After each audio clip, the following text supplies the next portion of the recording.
Hi everybody, this is chapter 2, and I think what I'm going to do is I'm going to combine 2.1, 2.2, and 2.3 all into this lecture because they're really the same concept, and then you don't have to keep opening and closing different ones for shorter amounts of time. So I'll start on section 2.1, and then I'll just pause the recording and boot up 2, and then I'll do it again for 3, and we'll work that way. So these three sections are all about solving equations. Pretty straightforward, nothing's fancy, although they do throw in fractions and decimals and things like that. So I'll show you some tricks on how to work with those and get rid of those fractions if you don't like working with them. I threw one question in here like this one, number 1. Just to determine whether something's an expression or an equation, simply because it's really important to know the difference between an expression and an equation, and that what you do with an expression is very different than what you do with an equation. All right? So basically an expression is without the equal sign, an equation is with an equal sign. So anytime that you're working with expressions, you're simplifying, you're crunching it down into its lowest form of to be expressed. And an equation, you're always solving for something. You're always trying to find out, for instance, what is x here. So this one, obviously, since it has the equal sign, is an equation. Okay. So hopefully my math lab's going all right for you guys. Again, this is your textbook. Here's my Ask My Instructor button. And this one doesn't have any tool palette stuff, so most of this stuff will be grayed out, except for the fraction stuff. So, all right, and I've only put 10 problems in each one of these sections, so we'll go through these, and I don't know if I'll do all of them. I probably won't do all of them, but I'll do a lot of them for you, just so that we kind of get the hang of it. But basically in algebra, the golden rule of algebra is whatever you do to one side of the equation, you do exactly the same to the other. And it doesn't matter what you do to the side as long as you're doing the same thing to the other. So you can kind of think of this equal sign as the middle point. Even though there's more stuff over here, it still is the middle point. And this whole entire side has to be equal to this side. When I teach this face-to-face, I usually draw on those old-fashioned scales. Have you ever seen these things where you've got you've got this side, oh, this is a really bad drawing, and this side, right? And you pour 5 pounds of sand on that side, and then it gets tips down. So then you have to pour 5 pounds of sand on that side to make it equal or balance again. So that's kind of the same idea here. Is if this is equal to that, you can think of these as two sides or two pieces of the scale. Then whatever you're pouring on or taking off or dividing by or doing whatever you're doing, they have to have equality between them. You always want those sides to be balanced. All right. So for instance, on this one, we've got x terms on both sides of the equations, or the equal sign. So that's the first step, is to get your x terms together. Now, whenever you're moving your x terms across the equal sign, you're always adding and subtracting them. You're never multiplying and dividing them. So for instance, this one we would want to, let's just, and this is only one way. These can be done so many different ways. So if you're doing them a different way but still getting the right answer, don't change what you're doing. I can only really show you one way here. But know that there's many, many ways of solving these. I guess what I would do is I would group this 3x with that 4x first. So this is a positive 3x, right? There's no negative sign in front of there, so I want to subtract it. Whenever I'm adding and subtracting, my goal is to get down to a 0 with those. Okay, so these are going to start out really easy and progress pretty quickly. So I've got 3x minus 3x is no x's, which is 0. And I've got 4x's minus 3x's is 1x, which is just x. So that's how that boils down. Now I always want to move my numbers away from my letters, so I want to move this -1 over, so I would add it to both sides. So hopefully this is a review that you've done a lot of algebra work. I'm going to lift this up just a second. I don't need all that there. Okay. Checking the solution is terribly important. Maybe not so much when you're doing your homework, but when you're doing a quiz or a test, it's very important. What you're telling me is x is 1, and it goes in both of these spots. So what you do is you put a 1 in wherever you see an x, and you check for equivalency. So 4 times 1 is 4. 3 times 1 is 3. 4 minus 1 is 3. 3 equals 3. It makes a true statement. It has nothing to do with 1. A lot of people say, well, I got 3 instead of 1. But that's not the point. The point is to put the 1 in where x is, and just to get a true statement in the end, and then you've done your work correctly. Now these are all linear that we're going to be solving today, and there's only one answer. Unless we have, you know, those, which we'll get to, I think it's section 2.3, I believe, where you have infinitely many answers or you have no answer. Okay, so those are two special cases. Normally, linear is just the one answer. Okay, so your answer is 1 here. Let's just see if that works, or I have to put in, no, okay. I thought maybe I had to put in x equals 1, but just 1. So we've got a solution set. Okay? All right, let's take a look at fractions. Most people hate fractions, hate working with them. So I always tell people, if you hate working with them that much, get rid of them. Okay, so I'll show you a trick here. We've got R. If you don't like working with an R on your paper, some people hate working with different letters, just change it to an X and then change it back in the end if you want, if you need to. If it needs an X equals or an R equals, you can always change it back. But right here I've got 3 terms. I've got 1 here. I'm going to circle this term. Okay. Remember, terms are separated by pluses and minuses. So here's my second term. Here's my third term over here. Okay. So if I do something to this term, then I have to do the same thing to all terms. That's the same thing as saying whatever I do to this side, I do to this side. Okay. So what I'm going to do is I'm going to multiply through by the LCD, and I'm going to get rid of these fractions. So my LCD, remember what an LCD is. An LCD is the lowest common denominator. It's the lowest number that a 5 divides into evenly, which is 5. So this one's pretty easy. Okay, so what I'm going to do is I'm going to multiply every single one of these terms by 5. Okay, I'm going to multiply this term by 5. I'm just going to squish it in there by 5, by 5. Okay? 5 times 8 is 40. 40 divided by 5 is 8. Got my R. I've got a subtraction sign there. I've got, that looks like an S, but it's a 5. 5 times 7 is 35. 5 times 3 is 15. 15 divided by 5 is 3. And that's the equivalence equation. This is exactly the same as this. It's just 5 times bigger. Now, I'd rather work with this one, personally, than the fractions. So, again, we've got R terms on either side, so I'm going to subtract this 3R across. I'm going to gather them on one side. Okay. 8R minus 3R is 5R. I've got my negative 35. I've got 0 R's over here. I am going to add my 35 across. Remember, whenever I move across the equal sign, I'm always doing the opposite of what's being done to the variable. Here, this is my variable, and I'm subtracting a 35, so my opposite would be to add a 35. This is gone now. 35 minus 35 is 0. That's my goal. 5R equals 35. What's being done to my variable? Well, it's being multiplied by 5, so the opposite is to divide both sides. These are gone. 5 divided by 5 is 1. 1 times R is R, so I've just got R left over there. 35 divided by 5 is 7. Okay? Checking the solution, you're going to put in a 7 here and a 7 there.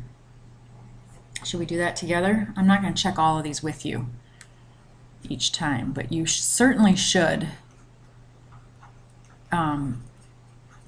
in a testing situation. You should kind of get used to doing that too. So here, what do we have? We have 50, let's just pretend that we don't know how to work with fractions real well. Okay, let's just use the calculator. We have 8 divided by 5. Some of you are going, yeah, pretend. Yeah, let's go with that. Times 7 minus 7. We get 4.2 on this side. Now we're going to go on the other side, and we're going to do 3 divided by 5 times 7, 4.2. These work out. Each side is equivalent to 4.2, therefore 7 is your correct answer. Now you can always do this by hand as well. You know that when we multiply fractions and add, and you know you got to get your common denominators and all that kind of stuff. So this is much more efficient, I think. And the point is not working with fractions, it's solving equations. So, all right, so here's another one. We've got decimals this time. A lot of people don't like working with decimals, and I say, then don't. Here's your trick. Now, let's just go back to this one. You could have easily solved this using your fractions, and you would have come out with this exact same answer. Don't feel that you have to rid your fractions by multiplying through by the LCD. That's just for those of you that don't like working with them. And here as well, you can always, you know, subtract a 3.6x across and do all the stuff that you need to do, but let's just try a trick again and get rid of your decimals. You'll get the same answer either way, but I like these. All right, the most that I have here is 1 decimal, which is a tenth. So again, I've got one term here, one term there, and one term there. So if I were to multiply each term by 10, okay, what that does is it moves the decimal over 1. So 10 times 4.6 is 46. 10 times 5 is 50. And 3.6 times 10 is 36. Now whether you like working with the decimals or you like working with whole numbers better, you're going to get the same answer. Everything's just been moved over one decimal. Everything's been expanded by 10 times. If we do it to each term and you're doing it equally, it doesn't matter what you do. Okay? So then you would proceed with that one. Let's see what else we got in here. All right. We have x terms on either side. We have numbers on either side, and we have like terms on the same side. So the first thing that you're ever going to want to do is if you have like terms on the same side, you're going to want to combine them. Okay?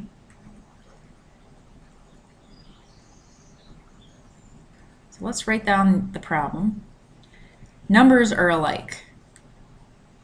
So if they're on the same side, I just take a positive 9 and subtract 3. I've got a positive 6 on this side. So your goal is to always shrink everything down. Okay? Now I've got x terms and I've got numbers. Numbers and x terms don't get along, so we have to separate them. So I'm going to move this 13x over with that 14x, and then I'm going to move this 6 over with this 3.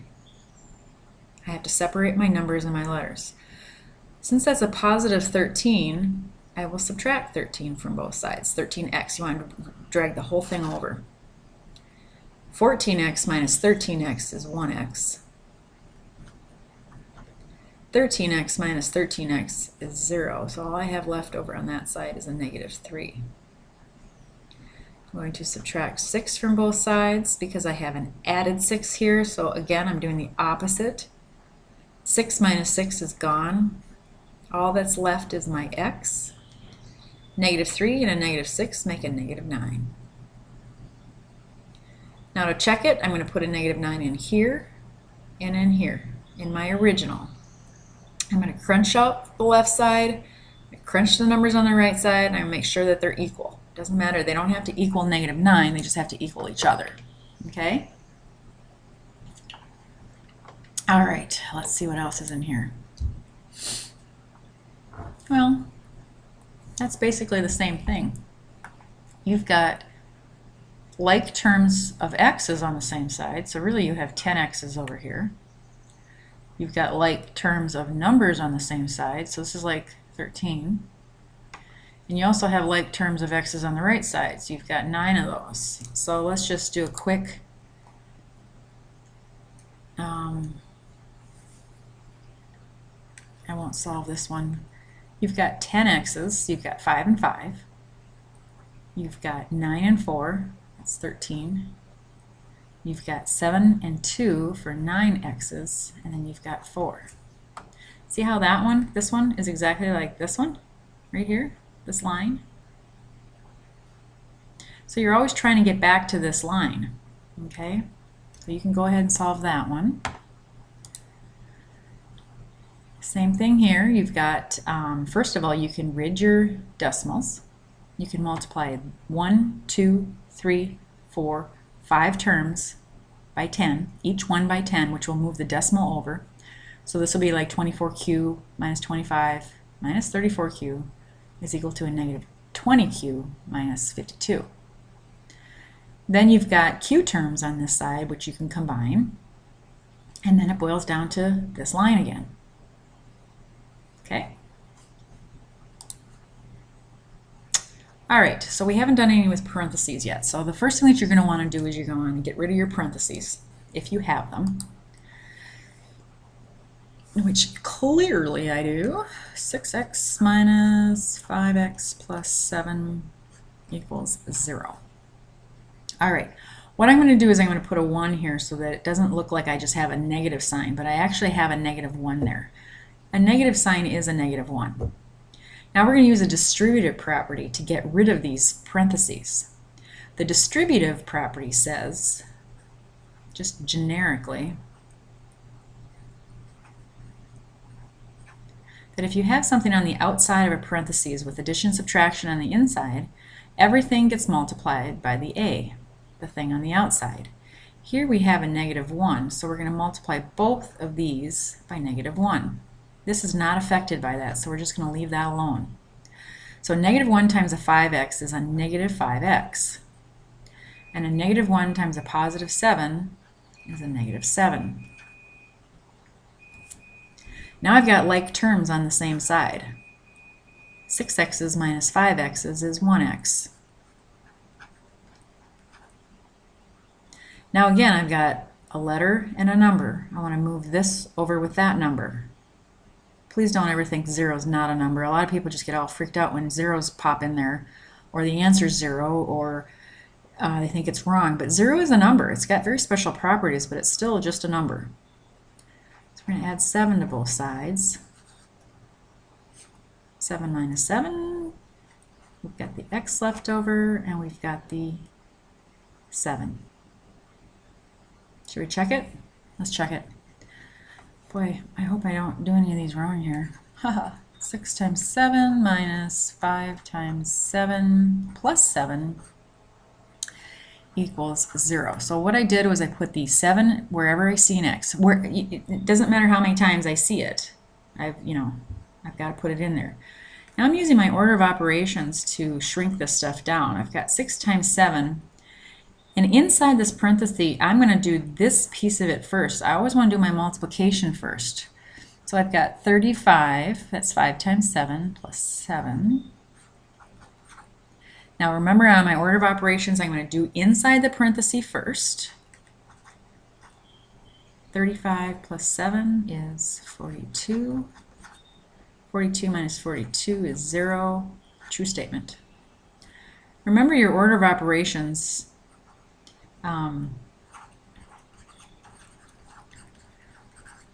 And this is terribly important to know that this only works on expressions. Okay, so I considered this left side just an expression, and I was just working with it and simplifying it. We do our parentheses first, then our exponents, then multiply, divide, those are the same thing, and add and subtract. So I did my work inside my parentheses, but inside my parentheses I had multiplication and addition. So I did my multiplication first, then I did my addition. So I was still working within my parentheses. Lastly, I did my subtraction. So it works.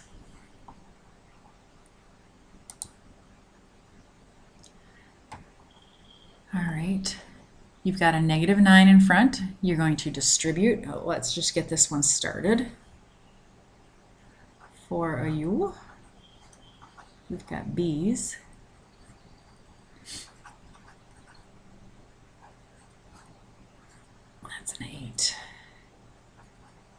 Okay, so what's sitting in front of this one?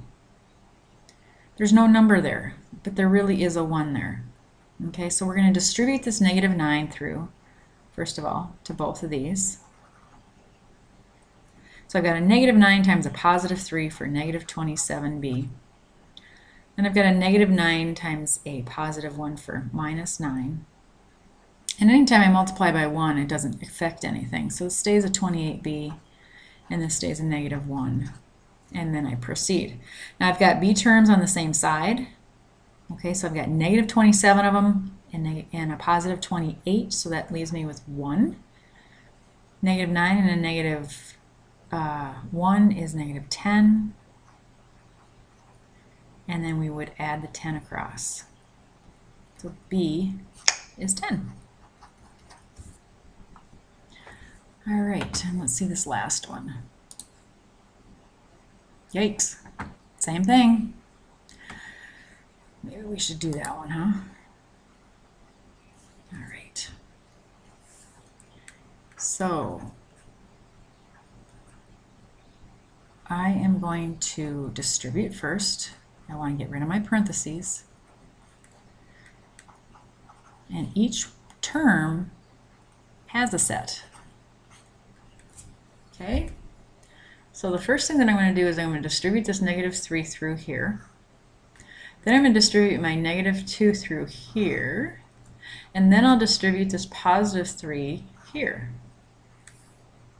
So a negative 3 times a positive 7 is a negative 21p. Negative 3 times a positive 3 is a negative 9. Negative 2 times positive 6 is negative 12. Negative 2 times negative 20, positive 40.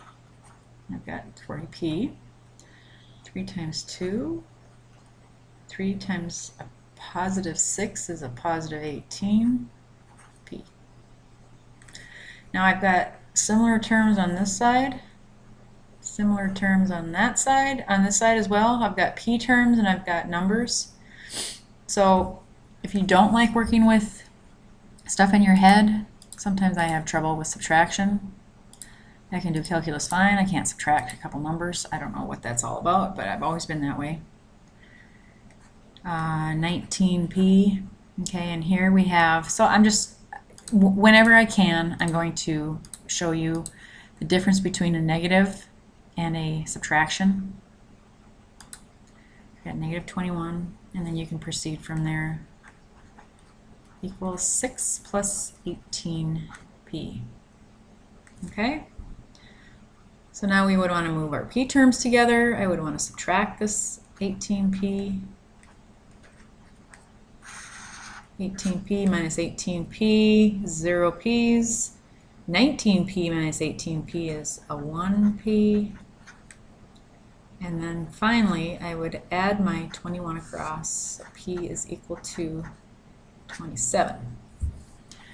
So when I check it, I put a 27 in here, here, and here. Got 3 of them. I would do my inside my parentheses first. I'm going to multiply 7 times 27, then I'm going to add 3, then I'm going to multiply by negative 3. And I would check it that way. Okay? All right, so I'm going to pause this. I'm going to boot up 2.2, and I'll be right back. Okay, let's see. I've got a nice fresh screen down here. I've got 2.2 booted up, so we should be good to go again with 10 points in here. This one has animation buttons on it, which is kind of nice. They show you how to work some of the problems here as well. So you can always look for these on the sides. All right, you know, these are pretty straightforward in the beginning here. So, you know, what's being done to t, multiplication. What's the opposite of that? Division. So if I have multiplication by 5, I can divide by 5, both sides. Again, I'm doing the same thing to both sides. 5 divided by 5, so I've got t is equal to negative 6.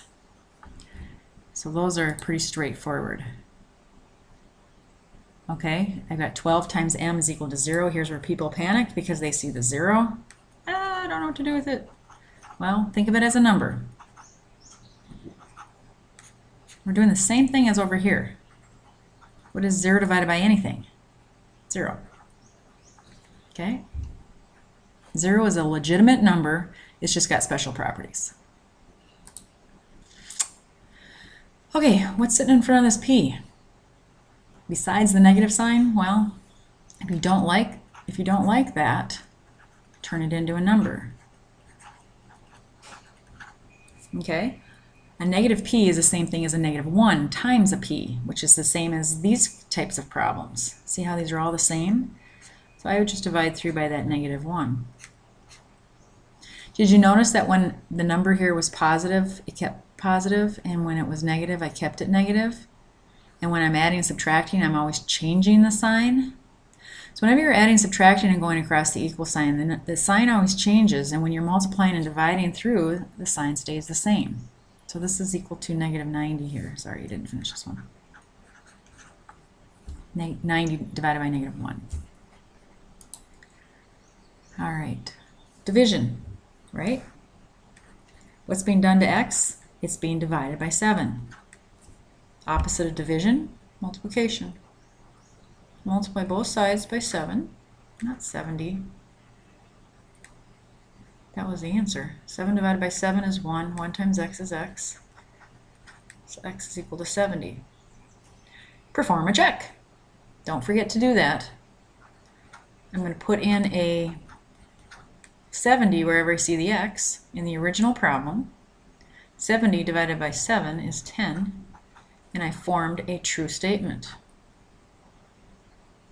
Let's say that my answer here, I know it's not, but let's just say it was 50. Well, I would put a 50 here. Okay, this is not what I'm getting anymore. 50 divided by 7 is definitely not 10. It's 7 point something. So that would make a false statement. I know that I've done something incorrect, and I go back and I fix. Let's just move this down just a bit so that pops down. There we go. All right, well now we've got multiplication and division. So you can look at this two different ways. I'll do this one two different ways and show you, and you choose which way you like. Okay, I've got 2/11 x is equal to 8. Okay, so I'm multiplying by 2, and I'm dividing by 11. So I can, first of all, get rid of the 2 by dividing both sides. So now all I have left is x over 11 is equal to 8 divided by 2 is 4. And now I get rid of my division by multiplying both sides. That's the opposite. So x is equal to 44. All right. Now the other way that you can look at this is you can consider this a fraction, because it is. Fraction is division. So if I multiply by the reciprocal, both sides, look what happens. 11 divided by 11. Those wipe each other out, and 2 divided by 2. So multiplying by the reciprocal of a fraction just eliminates them all in one fell swoop rather than doing it in pieces. All right? And yes, this is 44. Let's just remind ourselves how to use the calculator. 8 times, remember, we're going to do our fractions in parentheses. We're going to use a division key, and we get 44. Okay. Same thing here. You're going to multiply by the reciprocal. I think maybe that's the way that I usually do it, so that's the way that I'll concentrate here. Okay, I've got a negative 4/5. The reciprocal is a negative 5/4. Okay, so I'm going to multiply negative 5/4 both sides. So negative times a negative is a positive, so that's gone. My 5s are gone, my 4s are gone, so all that's left is an x. And let's be lazy and use our calculator over here, and then we'll not be lazy and do it by hand. Okay. Math, enter, enter. Negative 2/3. All right, so let's break this 8 down. Remember we were doing, that's a 2 times a 2 times a 2. We were doing the prime factorization, remember that? Times a negative 5. You know what, let's do a positive 5 and then the negative 1 out front, so that just stays out there. So then we have, we don't have to worry about the negative 5 with the positive 5 down here. And a 15 is a 3 times 5, and a 4 is a 2 and a 2. So my positive 5s go away, a 2 and a 2, and I've got my negative left over, 2/3. Negative 1 times 2 is negative 2 over 3. So that's the shortcut way up. This is the shortcut way over here, but this is what the calculator is doing for you. Okay? All right. Let's try to find a harder one in here. Boy, oh boy. Well, okay, we'll come back to this one for sure because that's fractions. So let's start out with this one. I'll definitely come back to the fraction one though. What one was that? Number 8. Don't let me forget. Scream at me if I forget, right? Do I have like terms on the same on one side? Yes, I do. I've got x terms here. 9 minus 7 is 2, and 2 minus 4 is minus 2. You can also do it on the calculator. 9 minus 7 minus 4 for negative 2. Or just as a check. And that is equal to a negative 4. Now we want to get rid of this multiplication, so we're going to divide through by negative 2 both sides. Negative 2 divided by negative 2 is gone, so now we have x is equal to negative 4 divided by negative 2 is a positive 2. So that one's done. Let's look at this last one. Oh, that one's the same. Just don't be weirded out about the 0. So where was that fraction one? That was number 8. Okay, we'll make sure we do this one and then we're done with this section too. Then we'll move on to the last section. Okay, so we have 2/3 x minus 7/12 x is 4. So let's do the shortcut way. We've got one term here, one term there, and one term there. And I know that my LCD now is a 12. This is like a fraction. So between a 3, a 12, and a 1, the lowest number that they all divide into is 12. So if I multiplied each term by 12, you'll see that we're going to get rid of these denominators. So 12 times 2 divided by 3, let's see, 12 times 2 is 24. 24 divided by 3 is 8. 12 times 7 is, what is that? Doesn't matter because if we're dividing by 12 again, we just get 7. And 12 times 4 is 36. Okay. 8 minus 7 is 1. Oh, that was too easy. 36.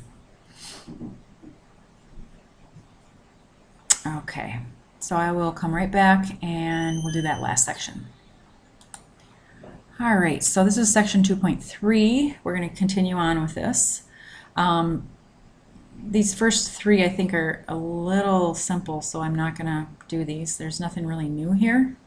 You've got a video button. That's kind of cool. You know, here you're going to distribute first. Then you're going to gather your x terms to one side and your numbers to the other and proceed. Here you're going to rid your, oh, maybe, oh, hang on. Did these have these as well? No, they didn't. Okay, so here's where we start. First of all, this is different. These 3 choices here. So basically with linear, you've got these 3 choices. You've got either the solution set is a number, that's the one answer, or you've got all numbers, or you've got the empty set, which is no solution. Okay, so let's take a look at these, and hopefully this is one of those weird ones and we can start taking a look at those. So we have 5/4 x plus 1/8 x is equal to 3/8 plus x. All right, so what I want to do, just because I don't like working with fractions either, and I know most of you don't, we're going to multiply through by the LCD again. We have a 4, an 8, and an 8, so we just look at all the denominators. The lowest number that those divide into evenly is 8. So I'm going to multiply every term by 8. There's one term, there's another term, there's another term, and don't forget that one. It has to be every single term. Okay? So 8 times 5, 40. 40 divided by 4 is 10. 8 times 1 is 8. 8 divided by 8 is 1, and 1 times x is just x. 3 times 8 is 24, divided by 8 is 3. And then we have our 8x over here, 8 times x. So I'm going to subtract my 8x across. I didn't do that in the right order, but I'm going to show you that, like I said before, there is no one way to do these, okay? Before, what I was doing is I was combining like terms. Now I'm going to take them all at once. Now I've got 3 like terms on this side. It doesn't really matter how you proceed. So you could either have added those for 11 and then subtracted the 8, or we can say we've got 10 minus 8 for 2. 2 plus 1 is 3. So I'm going to start to show you maybe some shortcuts, some different ways of doing it, that kind of stuff. So now I have 3 times x is equal to 3, so I'm going to divide 3 by 3, and this is not a weird one. So x is equal to 1. Okay, so we would just fill that in here, and we would check our answer and know that we're correct that way. We can also put a 1 in here, here, and here, and crunch the numbers and see if it works. So I know there's a few of them in here that have these, so let's try this one. All right, this one's a little different too because we have fractions on the outside. So I'll show you how to get rid of those as well if you don't want to work with them. All right, so, oh gosh, okay. All right, we have one term here. We have one term here.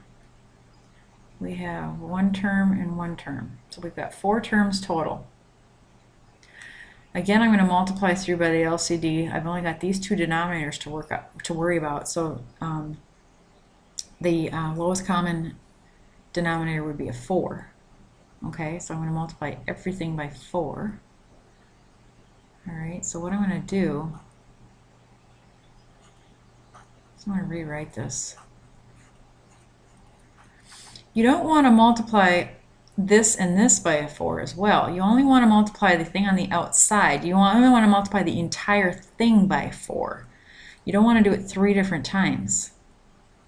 Okay, so I only want to put the 4 here so that this entire thing has been multiplied by 4. And each one of these needs to be multiplied by 4 as well. 4 times x and 4 times a negative 9. Now I'm going to simplify just this piece of it. Okay, that's a negative 1, isn't it? A negative 1/4 times 4.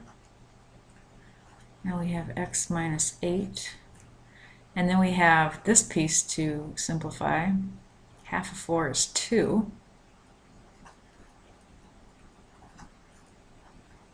And then we've got this stuff over here. Now I've got to get rid of my parentheses. So what I've done is I've just multiplied each term. Okay, I've got the 4 terms, each one by 4. Now I distribute, and I distribute. So I've got a negative x plus 8, negative 1 times negative 8, plus 2x plus 4 is equal to 4x minus 36.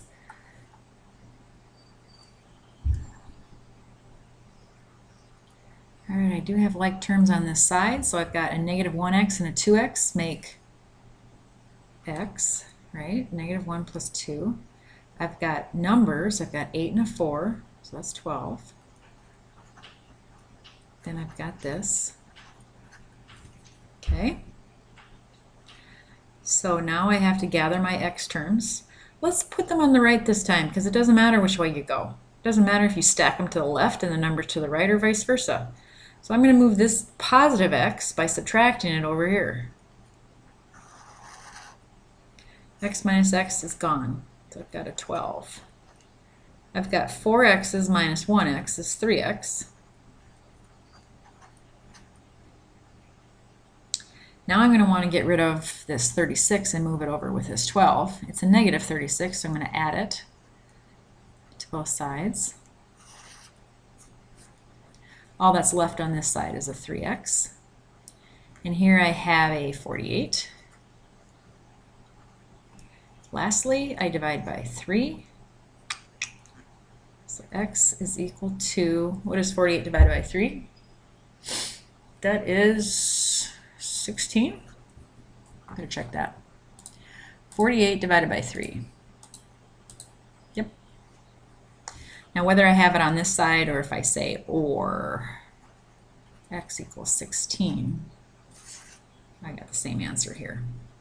So again, this is one of those ones that have just the one answer. So let's check it. So we have 16 minus 8 plus 1/2.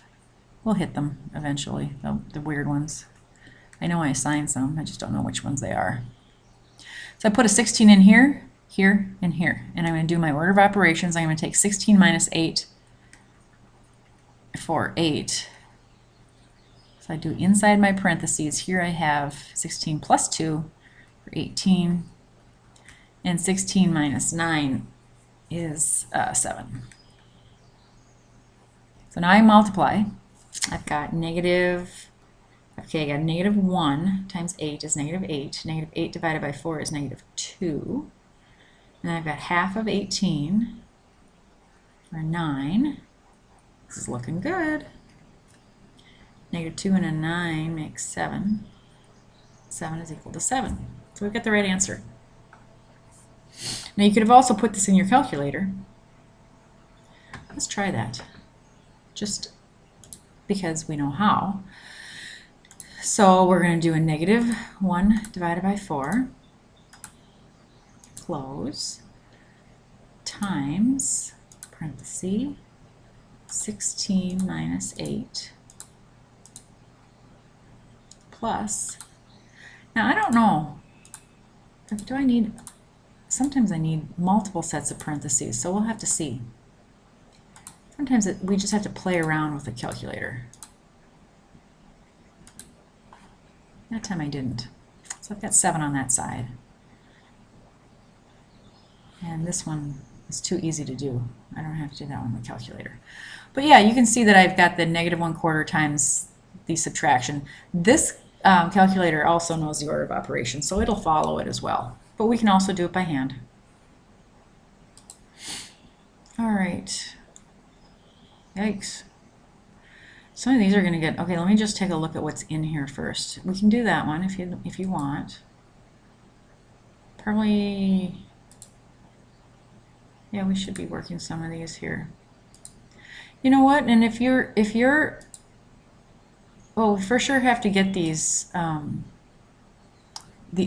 these two, and I don't know where they are, so we'll have to for sure work on these. All right, I'll just work. I've only got 6 problems here, so I can just do them real quick. A fifth of, okay, it's probably a really good practice for you guys.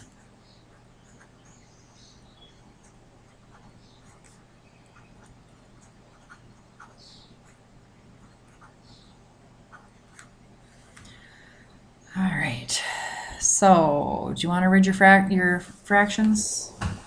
You know, maybe, well, I was going to say maybe this time we shouldn't, but maybe we should. All right, so I've got one term here, I've got another term here, and I've got another term here. So I really only have 3 terms.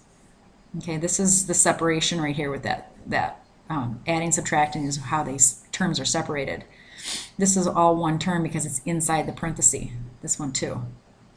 All right, so between a 5 and a 5 and a 25, my LCD is 25, so I'm going to multiply every term by 25. So I'm going to rewrite it. I've got too much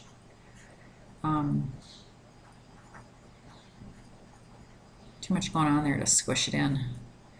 And then I've got 1/25 times 25, k plus 5. Okay. So we go back here and we say 25 divided by 5 is 5. So that's a 5k. And here I can distribute because that's just a solid 25. So I've got negative 25k. And then I've got a negative 25 divided by positive, so that's a negative 5. Here, this is wiping each other out. A 25th of 25 is 1. So this is just k plus 5 on this side. I think this is the way to go. All right, so now we're going to combine those. I've got negative 20. What was that? Okay, I got 5 minus 25 is negative 20. Okay. And I'm going to gather my k terms over here just because I can. I've got, what, negative 21 k's. Minus 5 is equal to 5. These are gone. And then I'm going to add my 5 across. Getting really low here. So I'm going to go up here. So now I have negative 21k. What do I have here? These are gone. Is equal to 10. And then I would finally divide through by negative 21. So k is equal to a negative 10/21. Yikes, yuck. It's going to be a bear to check, isn't it? Yeah. So, come on. We're going to do negative, let's check it this way, negative 10/21. Nice work. Your answers don't have to all come out to be whole numbers, nice clean numbers. They can be very messy. Now, the only thing that it's going to want for sure is this piece of it cleaned up. So let's just say that instead of having that answer, I had this answer. Okay, it's going to want it reduced down to negative 1/2. That's what it means by simplifying. Okay, I should have checked it with the decimal version. I don't think it'll take it though. Could have tried it. All right, here we are going to multiply each term by 100. Why 100? Because this one's got 2 decimals that I need to clear. Okay, so you've got one term, and one term. You got 3 altogether. You're going to multiply this one by 100 to get 30x. You're going to want to multiply this one by 100 to get 5 on the outside. Does not affect this. And you're going to want to multiply this by 100 to get 10 on the outside. Don't do it twice. Okay, and then proceed from there. I think this one should be, yeah, that one's fine. All right, so I think I have to, yeah, I got room up here. All right, let's try this one. I don't like S's.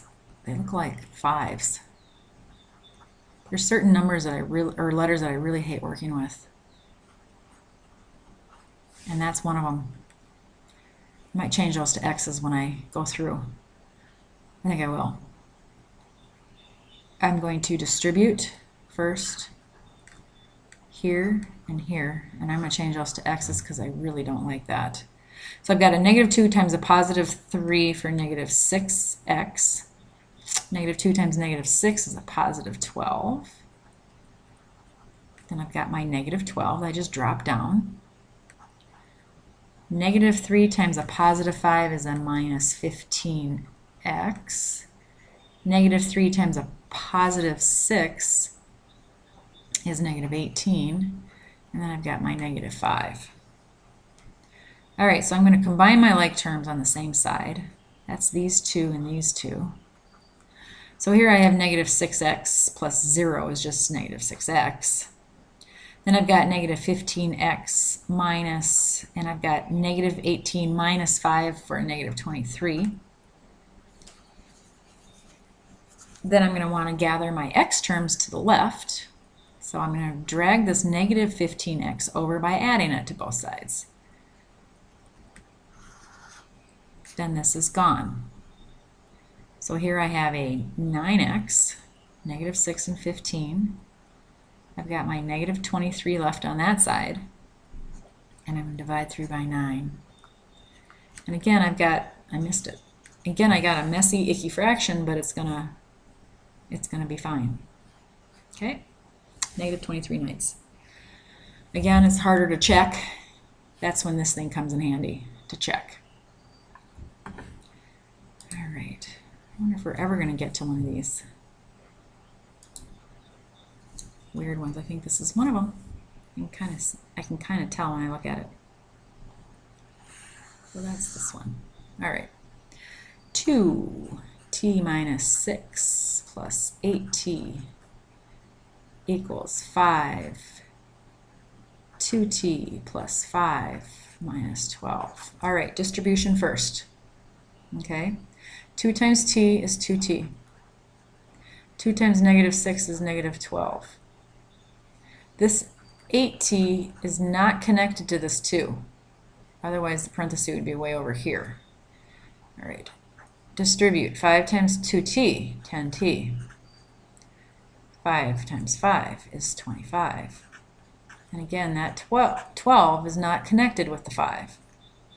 So now I have like terms on the same side. I've got a 2t and an 8t for 10t's. And I've got my negative 12. Here I've got my 10t. 25 minus 12 is 13. Positive.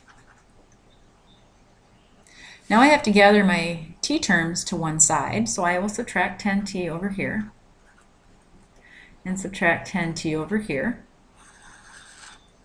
This becomes a 0, so all that's left on that side is a 13. And look what's happening over here. This becomes a 0. So all I have left on this side is a negative 12. So when your variable drops, my variable is gone, and all I'm left with are numbers. Then I'm just looking to see, is this a true or false statement? Well, obviously it's false. Negative 12 is definitely not equal to 13. So if it's a false statement, that means there's no solution.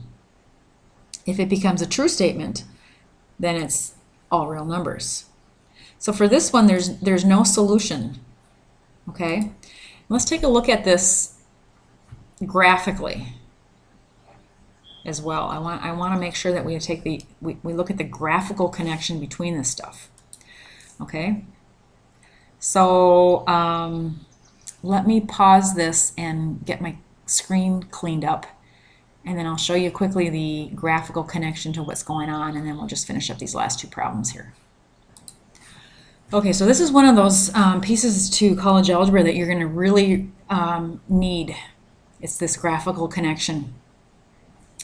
So let me just get this up here. Let's just say I had an equation. I'm just going to make this stuff up.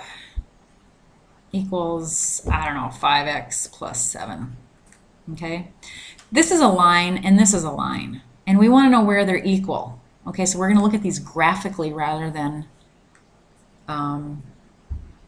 algebraically. So algebraically, I could, move things back and forth and solve for x. And let's just say, what is x equal here? I have no idea what x is equal to. Let's just solve it real quick. We're going to subtract the 5x across, 5x across. So we've got a negative 2x plus 2 is equal to 7. We're going to subtract the 2 across, so we've got negative 2x is equal to 5.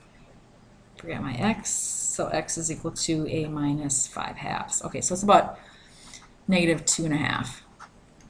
Okay, let's look at the graphical connection over here. We can plot each one of these as a line. We've got our 3x plus 2. That's one line. And the other one is 5x plus 7. I hope I didn't do that too fast and I did it wrong. Sometimes when I erase I don't do things correctly. I don't know about you guys. So now I'm going to graph this, and I've got one line and I've got another line. Okay? So here's one side and here's the other side. And I'm asking you, where are these equal? Where is this line equal to that line? Well, they're equal right there. They're equal where they intersect. And they intersect at -2.5. If I lift that up, it's right about there, which is -2.5 on the x-axis. Okay? So when you get the one answer, what you're doing is you're setting the sides equal to each other, and you're saying where are they equal, where they're equal, where they intersect. And that's always at the x coordinate. Now this one didn't have a solution. Okay, so where do lines not intersect? When do they not intersect? Well, graphically, lines don't intersect when they're parallel. If I have two parallel lines, they're never going to intersect. So therefore, there's never going to be an intersection point, so there's no solution. So let's take a look at putting that in here. Okay, so let's clear this out of there and go up to y equals, and remember we have to have this is our variable here. So we'll do x minus 6, doesn't matter what letter we use, plus 8x. That's one line. We want to know where that line is equal to this line. Okay, so we've got 2x plus 5 and subtract 12. And I hope we can see it on here. If we can't, then I can show you kind of how to move around within this graph. Here's one, there's the other. Do you see how they're parallel? They're never going to cross. Okay, so graphically you can see that there should be no answer. Okay? Now, when would there be all real numbers? That means there's infinitely many solutions. Well, that's graphically is when it's the same line. It's this line and then again the same line on top of each other. So if you have the same line on either side, that means they intersect everywhere. And how many points are there on a line? Infinitely many. So there's infinitely many answers. So that means you can put whatever you want in for the variable, any number, and it's always going to be true. Okay? So in that case, your variable will drop, and it makes a true statement. So when your variable drops, where are we now? Oh, I already erased it. Sorry. When your variable drops and it makes a false statement, there's no solution. When your variable drops and it makes a true statement, there's infinitely many solutions. And when your variable does not drop, but produces a number, then there's one and only one solution. I hope that makes sense. So let's just work on these last two here. I don't know how I got this up so high. Let's get that down. All right, so we've got 6x plus 1 is equal to 2, 3x plus 6 minus 6. Distribution, 6x, okay? Multiply the 6 by everything on the inside, plus 6. 2 times 3x is 6x. 2 times 6 is 12, okay, minus 6. I've got like terms on this side, so I've got 6x plus 6 is equal to 6x plus 6, same line. Okay, you can visually see that these are exactly the same. Let's go through and see if it does make a true statement. My variable is going to drop. This is 0 and this is 0, so now I've got 6x equals 6x. Okay, I'm going to subtract 6x from both sides. Here's where the zeros are going to start making you panic. 6x minus 6x is 0 equals 0. True statement. That means they intersect everywhere. It's the same line. So up in here, we want that one. So you've got these three different scenarios. One answer, all answers, no answer. All right. And then this one should be the same as all the other ones, but we'll do it just because it's fractional, and I know we probably could use a lot of help with those and a lot of practice with those. So let's just go up here and see what my LCD is. I've got a 3 and a 9, so my LCD is 9. So I'm going to multiply, and I'm just going to do that first. Each term by 9. Here's one term. And I've got my 1/3 times 9. And then I've got my x plus 3. There's my other term. I've got two terms on the right side. So I've got 9x minus 17 times 9. Okay? 9, 9, 9, 9. So now I'm going to reduce this piece of it right here. 1/9 of 9 is 1. I've got a negative there, so this is like a -1. 1/3 of 9 is 3. And then I've got, let's do this. Let's get out of this. 17 times 9. We can use this. We're not ashamed, are we? I'm not. Okay. Distribution. Negative x. That's this piece. And we've got this, plus 27. Distribution, twice. Got a positive 3x. Then 3 times 3 is positive 9. We've got this going on over here. I've got like terms. First of all, I've got my variables that are alike. -1 plus 3 is 2. Then I've got my numbers that are alike. 27 plus 9 is 36. And then I've got this on the side.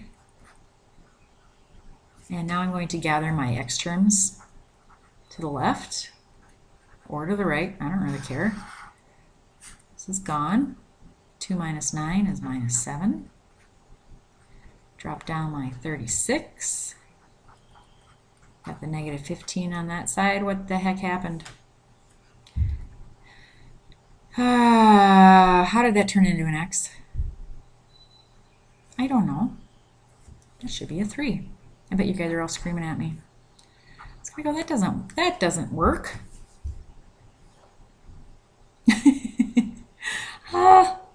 All right, so crap. I hate when I do this. All right, so I got -153, -153, 9 minus 9x, -153. So this should be just a 3 here. Boo. All right, so now we're going to subtract 36 across.